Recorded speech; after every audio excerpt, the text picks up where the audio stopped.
I sort of like it. I like it when Fury starts getting dialed in, and I think Fury's like he's a little. It's the Fury cycle, isn't it? For me, like sort of starts off. He comes out with the usual hits, the usual songs on the album, on the new album, I guess we'll call it for this one, for this fight with Usyk, the rematch. And sometimes, we kind of towards the end of the album, towards the end of track 12, we sort of get tired of the kind of the same old stick that Fury will come out. But it's been a bit of time. He's kind of he's receded back from social media. He hasn't done much interviews. He seems to be kind of just focusing on just life outside of boxing and looking after his family and his kids and getting away from all the hubbub of the boxing world. But now he's back out. Now it's sort of like this is the start of dialing into that training camp. This is the start of zoning into Alexander Usyk and getting ready to prepare a game plan for him. A few tweaks, like he's saying, to turn a close defeat into a victory, whether it would be a close victory or a resounding one for Fury.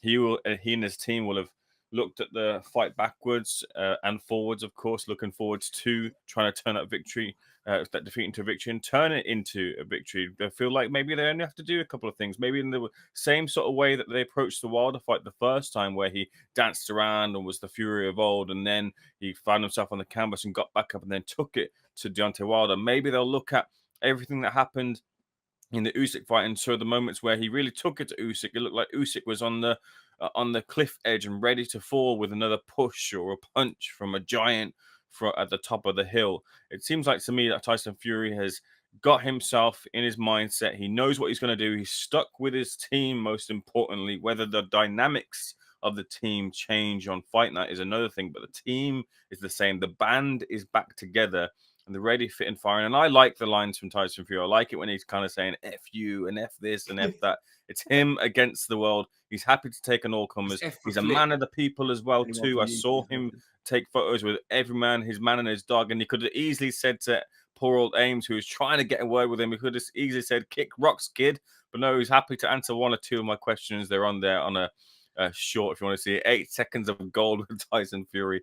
A couple of you guys have checked in on it already, but yeah, I like this Tyson Fury. I like it when he starts and even when it gets a bit, you hear the lines of like, I'm dipping my hands in petrol. It's like, oh, okay, we've heard this one again.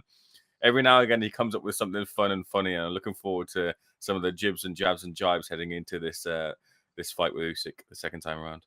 Yeah, I very much appreciate the paraphrasing of Hit 'Em Up by Tupac, although it was paraphrasing rather than direct repetition, which disappointed me a little bit. And it wasn't kind of self-censorship either, because it wasn't the swear words he was muted. He just kind of mangled some of the lines. But that aside, big fan of the Gypsy King, as I am, and of Tupac, of course, as well. But I always did kind of prefer Biggie, I've got to say. That's by the by. Tyson Fury, as you say, dialed in for the rematch. It's whether mindset, focus, concentration were the main pivotal factors in his defeat initially, as to increased concentration this time around will be the thing that makes the difference. Hasn't changed his corner team, as has been widely comments and questions flying in, but let me get back to it. Bully Boxer's just here to read the haters' comments. I'm sure you will not be disappointed. Talk to YouTube. He's got loads of comments on here, but I'll go through as many as I can. Tyson has to do what he did to Wilder. Go for it. Don't let him move. Make him run and get him. I mean, it's a lot.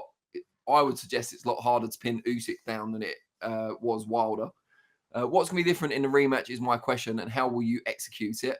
I'll ask Fury when I get a chance to speak to him, but we will give our own opinions on that as we go. El Major says Usyk is about 100 times better than Windmill. That won't work. Oh, there you go.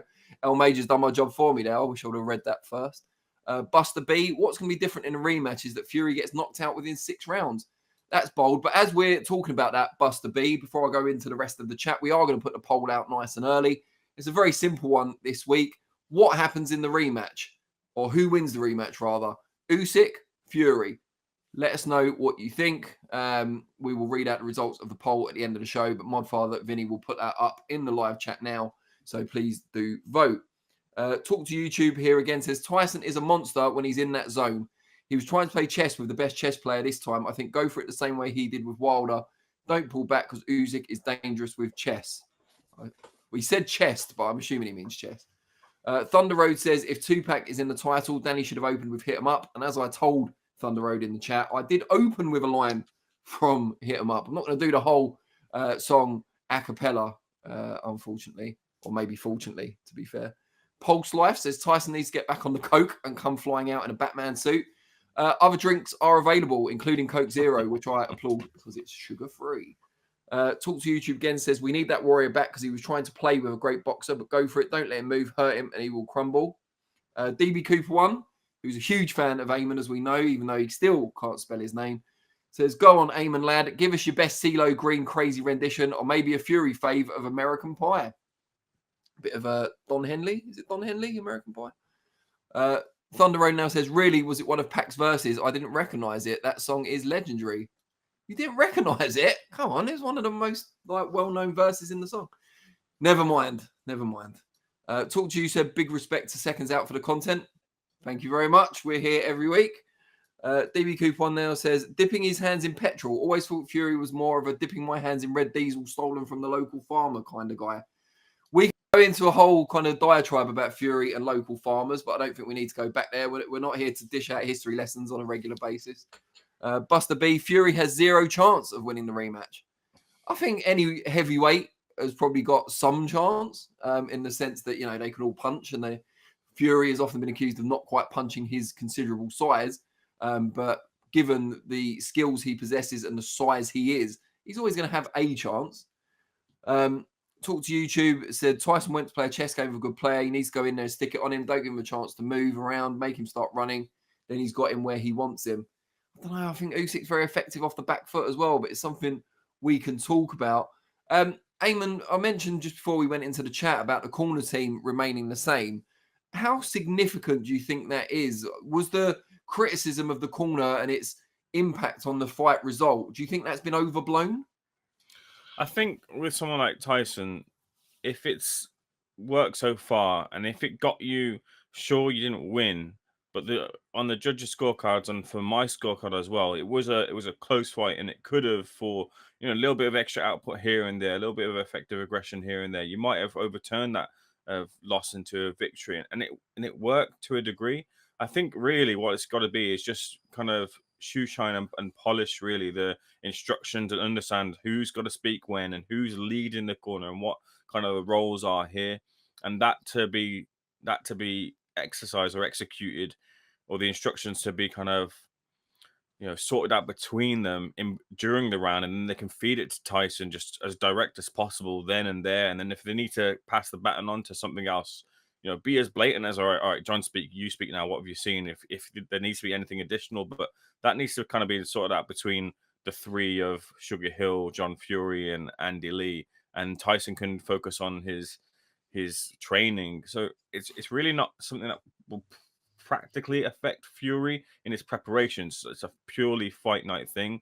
And yeah, I mean, like, even then, Fury is such a kind of crazy, erratic type of character. Maybe he kind of works in that curse. Maybe he kind of works in like hearing this here and hearing that there and deciphering it all for himself. But really, this is a bit of fine tuning. This is like the analogy I'm going to use here is the old kind of analog radios when you're trying to tune in and dial in to your favorite radio station. You get the fuzz, and then you finally get it right onto the radio station you're trying to listen to. It doesn't matter these days with DAB and all that sort of stuff, and that you can download your favorite songs or use Spotify. But back in the days, and I'm old enough to remember, you had to kind of really fine tune to get to that radio station. It's just like that, kind of drowning out any extra noise and just making sure everything can be shifted down to real world kind of polished instructions. And if it works great. But sometimes, with John, he's a bit of a lightning rod. I remember the early days of Seconds Out Live, Dan. You used to get it quite a bit, didn't you? And you played it off well. John Fury is someone as well who just gets it. Whatever he does, he kind of gets it. People like to lay in on John Fury. A couple of years back, he was kind of like he couldn't do anything wrong, and people have sort of changed their perspective a little bit. And because of the way he speaks and his tone of voice, I think some people think like, oh, John's interrupting here. John's kind of this, that, and the other. You never truly get the real reflection of a corner because you only get bits and bats of whatever they put out on TNT Sports or whatever it is, whatever broadcaster is putting out that instruction.